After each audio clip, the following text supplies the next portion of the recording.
Eko Kuntadi, aktivis paling open-minded di jagat maya, salah milih mangsa hingga akhirnya harus minta maaf langsung kepada seorang ustazah. Inilah akibat jika seseorang yang sok-sokan ngerti agama berbicara di publik.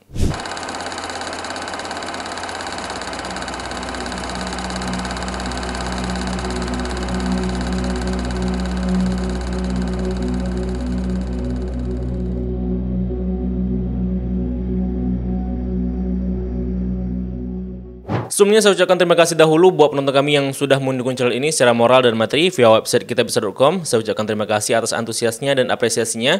Semoga dukungan teman-teman diganti dengan yang lebih baik lagi, serta semoga dengan dukungan tersebut dapat mempercepat perkembangan channel ini. Buat yang ingin berpartisipasi, teman-teman dapat mengklik link kampanye kami di website kitabisa.com di kolom deskripsi video dan di kolom komentar tersemat di bawah video ini. Setelah sebelumnya, si paling open-minded, Abu Janda, pada akhirnya ditegur baik oleh Gus Miftah, Kiai Khalil Nafis, hingga bahkan kiai-kiai NU. Nah, sekarang malahan pendatang baru yang buat keributan lagi. Ladies and gentlemen, si paling open-minded, Eko Kuntadi. Kenapa kita katakan paling open-minded? Karena pertama, berdasarkan penilaian mereka, kita-kita ini sebagai golongan konservatif, yakni yang masih mempertahankan tradisi. Dan dengan begitu mereka menganggap bahwa kita ini golongan yang kolot, jumut, dan lain sebagainya. Dan mereka menganggap bahwa diri mereka itu sebaliknya. Yang kedua, kita bisa lihat bagaimana mereka mengkritisi pandangan-pandangan dan pernyataan ulama yang menurut cara berpikir mereka adalah salah. Sekali lagi, yang menurut cara berpikir mereka adalah salah. Dan sebaliknya, menganggap jika cara berpikir mereka adalah yang paling benar dan paling humanis seperti itu. Karena hal itulah kemudian mereka menganggap jika yang berseberangan dengan cara berpikir mereka adalah golongan orang-orang close-minded, kolot, kadrun, atau hal-hal yang serupa dengan ejekan-ejekan tersebut. Padahal dapat kita lihat bagaimana terkadang cara berpikir mereka itu masih debatable dan bahkan masih ada kesalahan hingga pada akhirnya dikritik oleh alim ulama sendiri seperti kasus ini khususnya. Dan pada akhirnya karena terlalu pede dengan rasa open-mindednya sampai-sampai salah dalam mencari mangsa yang berujung pada akhirnya ia sendiri yang harus minta maaf kepada mangsanya itu. Ceritanya teman-teman, seorang ustazah yang dikenal dengan panggilan Ning Imas pada suatu video menjelaskan pandangan para ulama mengenai tafsiran surat Ali Imran ayat 14, khususnya pandangan dari Ibnu Katsir.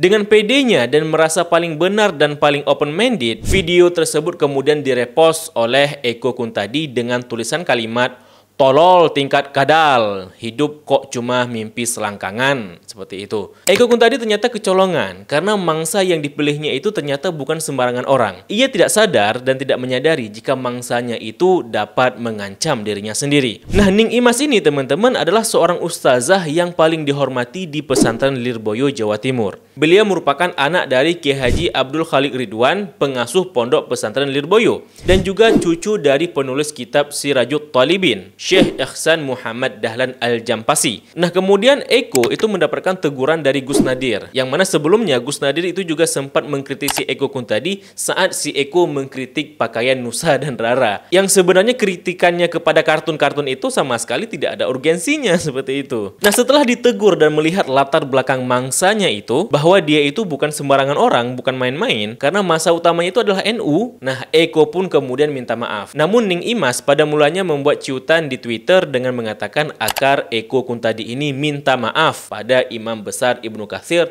dan seluruh umat Islam yang tersinggung seperti itu. Nah, melihat respon Ning Imas yang demikian, tentu ini jadi ancaman buat Eko Kuntadi. Pada akhirnya, Kamis kemarin ia ditemani Guntur Romli harus bertamu ke pesantren Lirboyo untuk minta maaf secara langsung. Selain mengutarakan permintaan maaf secara langsung, pertemuan tersebut juga menghasilkan 6 kesepakatan. Nah, salah satunya meminta Eko Kuntadi untuk berani mempertanggungjawabkan perbuatannya dengan mengungkapkan permohonan maaf secara terbuka melalui media. Datang ke sini untuk minta maaf. Untuk kesalahan itu gak ada alasan. Saya salah dan saya ke sini untuk minta maaf. Ketika saya dari Jakarta datang ke sini membawa kesalahan, alhamdulillah saya di sini diterima sebagai tamu, diperlakukan dengan baik, diajak ngobrol, diapresiasi sebagaimana layaknya keluarga. Saya berterima kasih kepada Mas, kepada Gus Rokil, kepada seluruh kiai di pondok pesantren Lirboyo, kepada para santri dan juga pada para alumni. Orang yang salah seperti saya ini yang datang ke sini diapresiasi dan diberikan pintu maaf. Eko juga mengaku bahwa dia mundur dari Ketua Umum Ganjaris. Namun, Bapak Ganjar sendiri mengaku tidak kenal Eko Kuntadi walaupun mereka itu pernah satu majelis seperti itu. Ala kulihal, pada akhirnya dengan kemurahan Ning Imas, Eko Kuntadi pun dimaafkan. Ya kita nggak bahas lagi apakah akan terus diproses hukum atau tidak. Itu soal masalah pribadi mereka ya. Namun pertanyaannya adalah apakah permintaan maafnya Eko Kuntadi itu karena benar-benar dia menyadari cara berpikirnya salah atau memang karena dia merasa terancam sebab berhadapan dengan tokoh yang punya masa dan pengaruh besar. Kalau misalkan mangsanya itu Ustadz Abdul Somad, Ustadz Adi Hidayat, Jim dan lain sebagainya, apakah dia mau minta maaf bahkan sowan secara langsung? Lalu kemanakah adab dia ketika mengkritisi ustadz-ustadz yang lainnya? Nah teman-teman, cara mengetahuinya mudah. Apakah dia itu betul-betul minta maaf karena dirinya sendiri atau karena dia merasa terancam? Kita lihat saja ke depannya.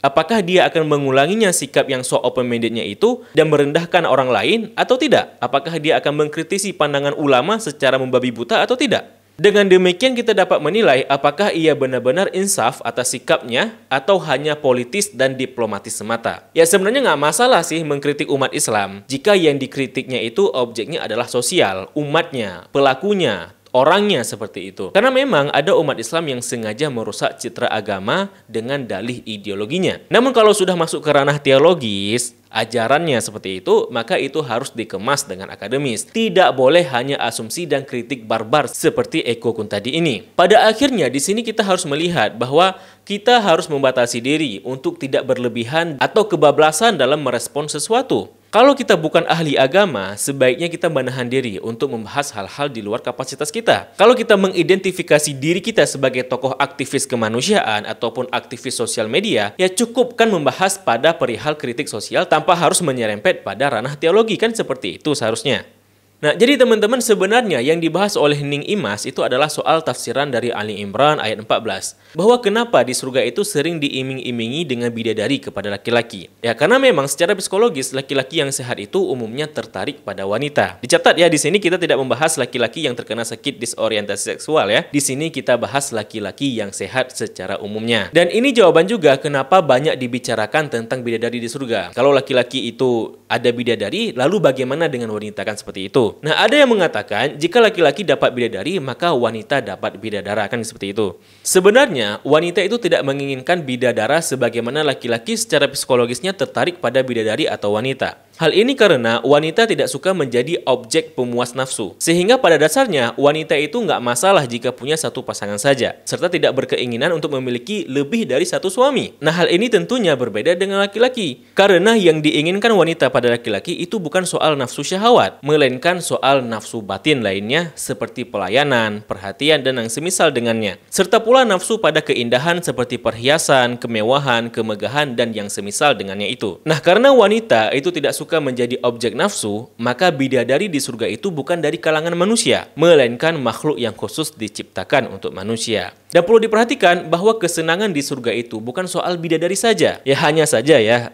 kita banyak dan sering meng-highlight tentang bidadari itu sebagai salah satu kesenangan di sana. Sehingga seolah-olah membuat hal itu sebagai satu-satunya kesenangan yang paling utama di surga. Padahal dalam hadis disebutkan, sebenarnya surga itu bukan seperti apa yang kita bayangkan. Bukan yang seperti yang dilihat, seperti yang kita dengar dan yang terlintas di benak kita. Hadis riwayat Muslim. Syekh Ibnu Qayyim Al-Jauzi dalam kitabnya Hadil Arwah ila Biladil Afrah sendiri telah banyak mengurai apa-apa saja kesenangan di akhirat sesuai dari nas Al-Quran dan hadis. Dan kesenangan yang paling puncak itu bukan soal bidadari, melainkan soal memandang Allah. Namun karena saking abstraknya keindahan dan kenikmatan surga itu teman-teman, maka diceritakanlah beberapa kenikmatan di sana sesuai dengan apa yang disenangi dan dimengerti oleh manusia sendiri. Seperti contohnya, alam yang indah dengan sungai-sungai yang mengalir di bawahnya seperti di pegunungan Alpen, kemudian rumah-rumah yang megah, kemewahan properti, makanan-makanan yang lezat, hingga bahkan bidadari sekalipun. Semua itu diceritakan agar manusia dapat mengenali setidaknya sedikit kenikmatan dan keindahan surga yang sebenarnya di sana itu lebih dari itu, seperti itu. Dimana dengan itu sebenarnya diharapkan agar balasan yang demikian itu dapat memotivasi manusia agar menjadi lebih baik lagi. Andaikan Allah menceritakan menceritakan keindahan surga sebagaimana hakikat aslinya, maka manusia akan bingung sendiri karena hal itu belum dikenali sebab mereka belum melihatnya secara langsung. Ya, sama seperti ketika kita menjelaskan kemewahan dan kemegahan dunia modern ini kepada orang-orang yang hidup di abad ke-7 Masehi, di mana kan mereka tidak akan mengerti apa itu mobil, apa itu motor, apa itu pesawat karena mereka belum melihatnya secara langsung, kan seperti itu. Sehingga walaupun kita menceritakan tentang mobil, tentang handphone, tentang TV, tentang pesawat dan lain sebagainya, ya mereka nggak ngerti, mereka nggak paham, akal mereka belum sampai seperti itu. Oleh karena itu Allah menciptakan surga sesuai dengan apa yang dimengerti dan dipahami oleh manusia pada umumnya. Nah, namun perlu dipahami pula bahwa konsep surga itu di tiap agama itu berbeda, teman-teman. Makanya jangan heran jika ada non-muslim yang merasa keberatan atau merasa aneh jika di surga muslim itu, di surga dalam agama Islam itu, kita umat Islam dipenuhi dengan kenikmatan-kenikmatan yang halal seperti rumah yang megah, makanan yang nikmat, alam yang indah, bahkan pun bidadari. Nah, hal itu mungkin konsep surga dalam agama mereka itu berbeda. Mungkin bagi mereka surga itu kerjaannya hanya beribadah saja, memuji Tuhan seperti itu. Atau bisa jadi surga itu adalah tempat hampa atau ketenangan saja. Atau bisa jadi juga surga itu menurut mereka seperti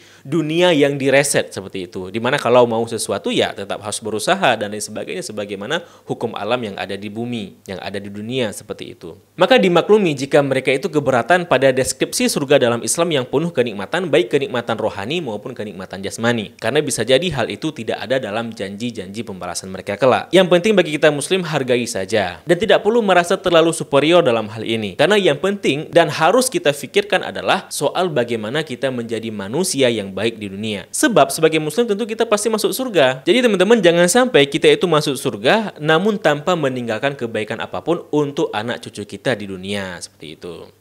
Wallahu a'lam bishawab. Nah, bagaimana pendapat teman-teman mengenai video ini? Tulis di kolom komentar. Kalau video ini memberikan banyak manfaat, klik like dan share. Dan juga klik tombol subscribe dan juga tombol loncengnya untuk mendapatkan updatean video berikutnya. Kalau channel ini layak didukung secara material, teman-teman dapat klik link kitabisa.com di kolom deskripsi maupun di kolom komentar tersemat di bawah video ini. Terima kasih telah menyaksikan. Mohon maaf apabila ada kesilapan dan kesalahan. Sampai jumpa di episode berikutnya. Saya Zulfan Afdillah mohon undur diri. Billahi taufiq wal hidayah. Wassalamualaikum warahmatullahi wabarakatuh. Salam damai.